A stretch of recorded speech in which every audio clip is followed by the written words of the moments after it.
everybody, and welcome to a brand new season of Game On. I'm your host, John Mesa, and joining me in the Game On manor today is our very special guest, Tyler Kubitz. Hello, how are you? All right, tell me about yourself. Do you play video games? Indeed I do. I stayed up until 4 in the morning playing Bloodborne last night. That's unhealthy. I want to kill myself now, so. Yeah, that's unhealthy, but I honestly can't bring up any other arguments against it. Yeah. So we're just going to get right into news. Barry would be here in my place, but he's unable to show up today. And so we're just going to kind of, roll on without him, because the show must go on. Oh, yeah. So we're going to talk a little bit about news. The first news story that I wanted to get into was the SAG Guild, the Screen Actors Guild. The voice actors in video games are part of that guild, and they are preparing to go on a strike against the video game publishers. Sheesh. There's been a lot of kind of anecdotal stories about mistreatment in the game industry for voice actors, and basically they're just trying to lobby for better rights, because the original, the Interactive Media Agreement, I believe it was called, excuse me, was signed in 1995. And video games have come a long way since 20 years ago. Oh, yeah. And so that agreement just expired, and it was full of very archaic, very old kind of standards that don't really apply anymore. Sure. Now that the industry has kind of matured in that way. And they've just voted on authorizing a strike. So they're not going on strike yet, but now they have the ability to go on strike. 96% of the voters voted in favor of it. Basically, what they're going for is they want more transparency in the work that they're going to be getting. Like, they want to know, hey, if I'm just showing up for like a voice acting gig and all of a sudden they throw me like a motion capture suit, we have to know that in advance. Yeah, for sure. They want stunt coordination and stunt compensation for different motion capture stuff. They want stunt coordination for what they call particularly intense recording sessions. So obviously there's going to be, similar to I guess regular acting, there's going to be those times where, you kind of, it's a really rough day, and so they need some sort of compensation for that. And the most controversial one is that they want royalties for the work that they're going to be doing on the sales of the game. Yeah. Right now, the agreement is set to $825.50 per 2 million copies sold, with a cap of $3,300. All right. So I was just wondering, what your kind of views are on this whole situation. I mean, I feel like, any organization should be able to lobby for whatever rights they, intend to, want. I mean, I thought that they would get royalties. I had no idea that they didn't. I thought that was, that's like a major thing. I mean, the whole thing with that, it's the same thing with movies. I mean, any animated movie, I mean, obviously the voice actor must get compensated for any royalties or anything like that. I mean, it's the same thing with video games. I mean, I don't know. I think that's major. I think one of the points that people bring up against the royalties thing is that the difference between movies and video games, there's this line where you see Tom Cruise in a movie. You say, I love Tom Cruise. I love Tom Cruise's movies. I'm going to go see that movie. Yeah. There's not really any voice actors that have that sort of pull, Well, where you have the big names like Troy Baker and Nolan North and Jennifer Hale and all these other, fantastic voice actors. But if I hear that Nolan North is going to be acting in a video game, that doesn't make me say, wow, I need to go out and buy this game, Yeah. So that's kind of the main argument against it, is that the voice actors themselves aren't driving sales of the game. And so why should they get a cut when, the artists aren't getting a cut, the, animators aren't getting a cut, none of these people are getting a cut. I mean, I feel like, it's really, the game's job to, kind of advertise these people and, be help them, get this publicity and the publicity that they deserve, because, that's a major part of a video game. I mean, I thought Kevin Spacey coming in for Advanced Warfare was a huge pull. Oh, yeah. Because, he was excellent. Mm-hmm. And I don't know, I thought that was a really cool cameo and everything. But I mean, like, I don't know. Like all the names that you just listed, I don't know. I mean, and I don't think the common person knows any of those names. And I feel like that's a little bit more important to get that out there. And I don't know. That's up to the publisher. That's up to, all the big corporate people to help them do that. Mm-hmm. And I mean, if we're making these people famous, then eventually they'll get that pull and everything. But until then, I mean, what can you do? Yeah. So. And I am playing devil's advocate. Like, obviously, I think that they should have better working conditions because the video game industry famously has very bad working conditions across the board, where you hear about these crazy, like, 80, 100-hour work weeks where people are just, putting in crunch time for, like, peanuts, And so I think it's a problem for the voice actors, and it's a problem for everyone, where I think there really needs to be some sort of almost like labor reform. Definitely. Within the industry. And I think, like, doing that would make it a lot more attractive for people who are, kind of looking into getting into that stuff. Yeah. I mean, the industry it gets bigger every day, Yeah, like there's exactly. indie games, there's AAA games, there's all this sorts of stuff where everyone wants to get into it, but there's so many horror stories from inside that it drives people away. It drives people out of the industry. I don't know. It's just, I don't know. I think that workers should be able to, rally for their rights. And, I'm happy this is happening. Unfortunately, probably not going to get that many games with voices anytime soon. Yeah, but we might not recognize a lot of the actors in 2016. Great conversation, but we're going to take a quick commercial break. When we come back, we're going to be talking a little bit about the games that we've been playing, so stay tuned. All right.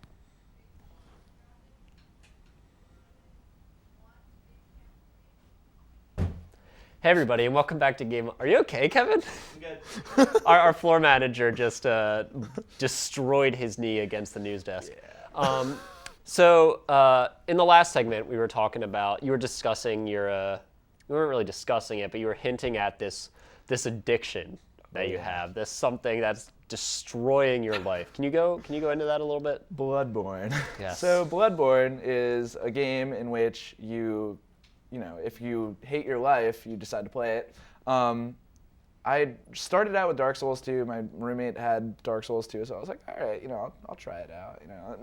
Kicked my ass. Heard Bloodborne was great and a little easier, so I was like, all right, I'll just ease into it. So played Bloodborne for around 6 to 8 hours last night. And that was a lot of fun because the first boss is just killer. Oh, so you're only up to the only up to the first boss. Who is that? The cleric beast? Cleric beast, yeah. This kid's only 6 hours in. Let me tell you something about Bloodborne, Whippersnapper. Bloodborne gets hard. I'm sure. Once you beat Rom the Vacuous Spider, the game stops playing around. Oh God. Yeah, just wait. Bloodborne is a really awesome game. I haven't played it probably in the whole summer because I just kind of more and more things have been like kind of coming and going, and I've been picking things up, putting them down. But that game is, I really liked the way Bloodborne felt compared to like Dark Souls 2. Yeah. Where Dark Souls 2 felt like there was this, it wasn't clunky, but there was just something about it that I could not get into.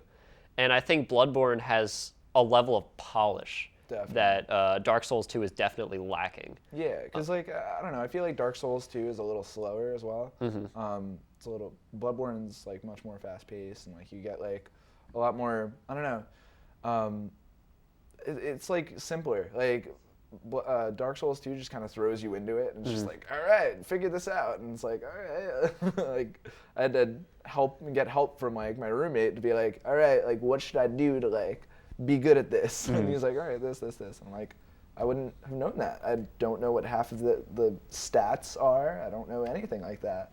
And then, and in Bloodborne, it's just much more like simple, and like you get like a little bit more, I don't know.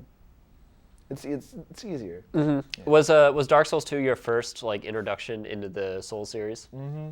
Yeah, unfortunately, you didn't have Dark Souls 1, but Dark Souls 2 kicked my butt. Yeah, it was, yeah, it was very tough. I only got to like the first. I don't know, like I don't know how to explain it. It's the like the fallen giants or whatever. The first like Oh, first like, the area. last giant? I'm No. not The sure. It's this big stupid thing without a face, right? Oh, I didn't get to the boss yet. Oh, so okay. let's put it that way. Like yeah. it's in that. The area. boss is a big stupid thing without a face. Oh, great. Yeah. So, yeah, a Dark Souls is. I heard that they're like Dark Souls 3 is coming out next year, and be cool. I really dislike this like annualization of the Souls franchise. Where Dark Souls 1, probably my favorite game, if not like top 5, definitely. And so I was just so psyched seeing like all this, Dark Souls 2 stuff that, it just like over the 2 or 3 years in between them that it was just getting me pumped up for it. And then, I actually played and I was like, I was a little disappointed. I just didn't really feel like Dark Souls. And then Bloodborne came out the year after, and now Dark Souls 3 is coming out the year after that. And like, what, are we going to have Bloodborne 2 in 2017? I feel like those are the sorts of games where you need time to For sure. put there needs to be like a, pardon the pun, but those games need to have soul. Like there's something about those games that like they do. Like they don't for feel sure. like Dark Souls did not feel like a game that was just like put on an assembly line where everyone is like putting all the enemies together in the gear and just shipping it out the door. It's not Call of Duty. Yeah. It's a series that really has a lot of diehard fans who love it because of the amount of care that was put into it and the amount of content and like the different ways you can play it. Where I don't know, maybe I'm crazy. No, not at all. I think that like if you have like a good quality game, like you're not gonna get a good quality game every single year. Like look at Call of Duty. Yeah. Look at any of the FIFA games or any. Oh, FIFA's getting pretty cool. I heard FIFA's good. FIFA's pretty good. But I mean, like I don't know. I just don't like I like Rockstar's approach. Like let's do 5 years and then release a new game. Like let's put as much effort into this as possible. And I don't know. Rockstar is probably my favorite company because of that. And same with like Bungie. Bethesda.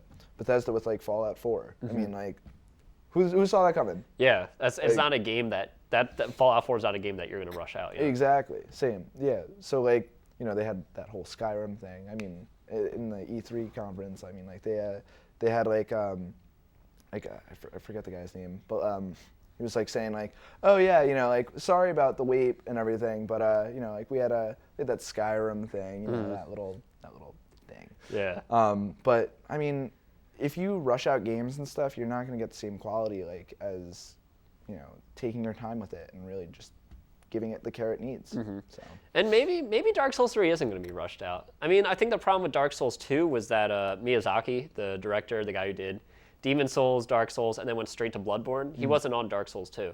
So I think with Dark Souls 2, it just kind of felt like someone was trying to imitate Dark Souls, like a different team. And it still had its moments of like, wow, this is super awesome. But I'm really hoping that with him on board, like he's so attached to the series that he wouldn't let it kind of go off the rails in like any, crazy sort of way. Yeah, definitely. But yeah, I can't wait to hopefully beat Bloodborne sometime. I definitely want to get back into it before the DLC comes out, because I know that's coming out soon. Oh, really? Yeah, I'm not even sure what's in it, but well, we are gonna have to take another commercial break. We're gonna have a little bit of discussion when we come back.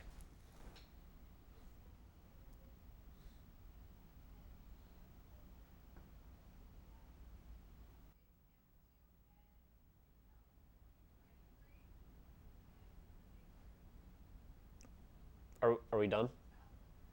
Did you get the shot? If you want it, you can take it. Some pretty fly sneakers. I'll tell you that. Hey everybody, welcome back to Game On. Hey. We're here to talk about video games, specifically the PlayStation 4 price cut. So, PS4 just got a price cut to $349.99. Down from the $400 that it launched at. And it just got me thinking, kind of about the where the consoles are at right now, at this point in their life cycle. You said you're not really much of a console gamer. I mean, not really. I haven't bought any of the next gen systems. I have a 360, but I mean, I'm more of a PC gamer. Steam is life. Steam is unlimited, like ultimately cheaper than anything, $350 console. Yeah. But I mean, the whole thing with the PS4 price cut, I mean, like that makes me want to go buy one because I mean, like my roommate has a PS4. Actually, both roommates have two PS4s. So, I mean, and I've been playing on them, and I love them. I mean, like they're pretty cool. And I like the whole download thing, and having like all my library right there and everything. It reminds me of Steam. And then 360 or not 360, the Xbox One, the Xbone.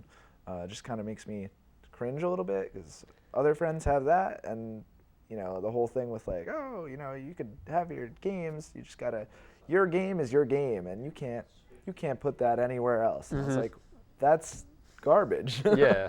What is that? It's very interesting because I was starting out when the consoles were first announced, and they just got released, whatever.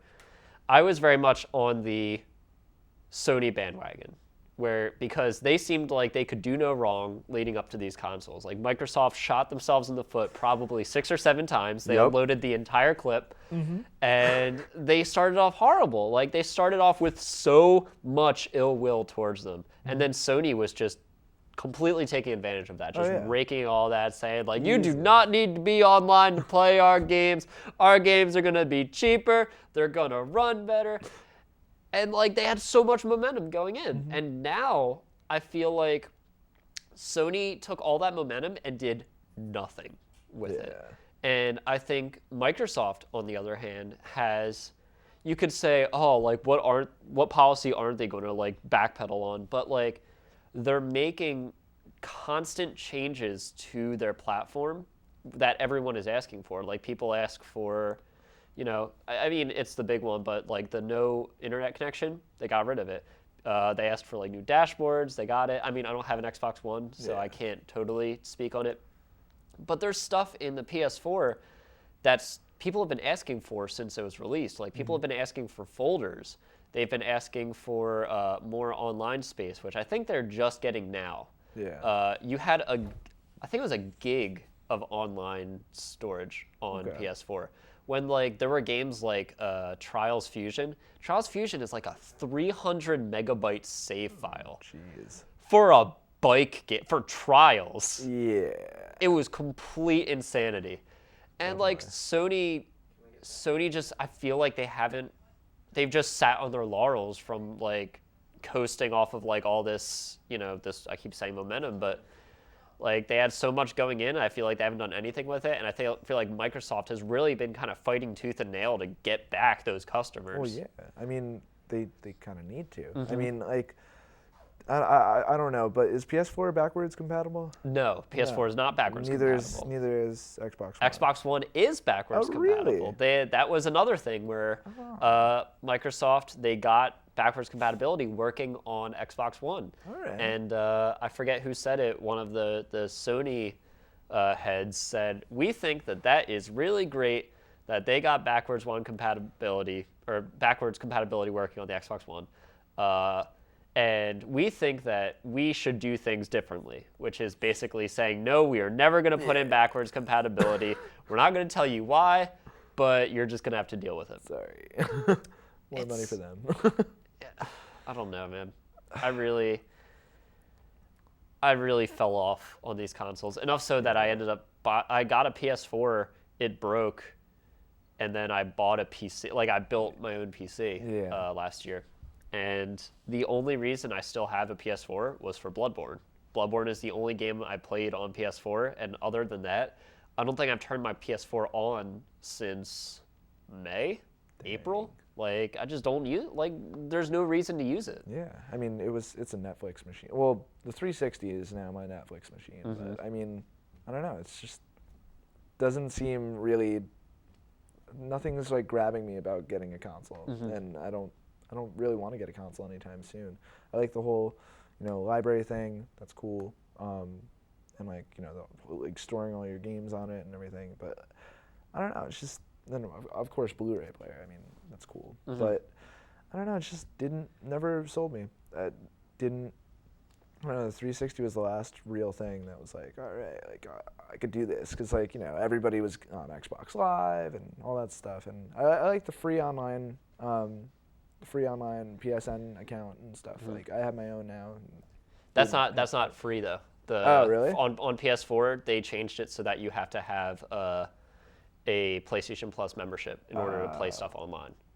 Well, I think my roommate has that, so that's cool. Yeah. So I guess I kind of reap the benefits of that. Yeah. I hope he doesn't see this. I, But yeah, I mean, like I have my own now, so I can like kind of do things with that. And I mean, I don't know. It's just I don't think I'm gonna get my own. Probably like in a few years, maybe, if they don't come out with a fifth one. But like even by then, they're just gonna get more and more outdated by the day. Especially now, like they're very outdated in terms of power. For sure. But the Wii U really shocked me. That came out of nowhere. I was like, wow, this is actually really good. Yeah, I mean, yeah, they all have their niches, but I think that the consoles, especially PS4, really need to step it up. Yeah. That's all the time that we have for today. Thanks for tuning in to Game On. I'm John. I'm Tyler. And be sure to game on. And donate to UNICEF. UNICEF is a great cause. Yeah. I recommend that everyone. Definitely. Don't be stingy. Don't be stingy. Kids with prenatal tetanus. Kids that don't even know that they're going to be...